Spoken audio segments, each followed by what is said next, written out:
Hello guys, in this video I'll show you I built out a Canva clone PDF design tool with fonts, uh, everything built in. So it's a Canva clone design tool where you can actually edit your PDF files or generate PDF files as well.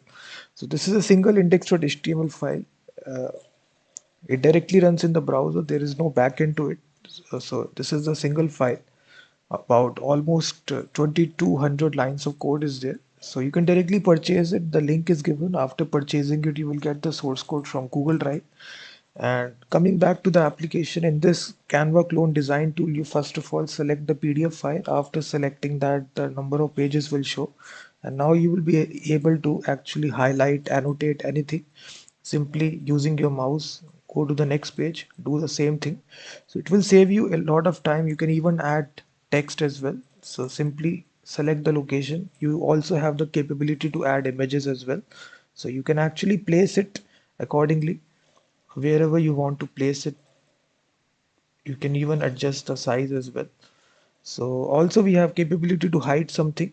Using this operator, you can hide the PDF text really easily, and then you can even take a note as well at any location. And after that, we have this button to export PDF. So after doing this, everything will be exported. As you can see, all the text, images, highlighting that you've done. You can even change the color of the highlighting as well really simply. So you can just see here, all the options are there. It's a fully fleshed Canva clone design tool or editor, which allows you to directly edit your PDF files. So it's a single page application. There is no backend to it. So you can directly purchase this source code.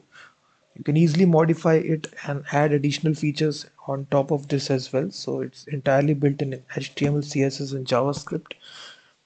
So apart from that, we also have options to add a blank page, duplicate page, or you can even delete pages as well. Simply select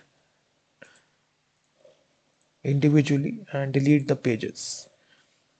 So if you're interested, guys, the link is given in the description.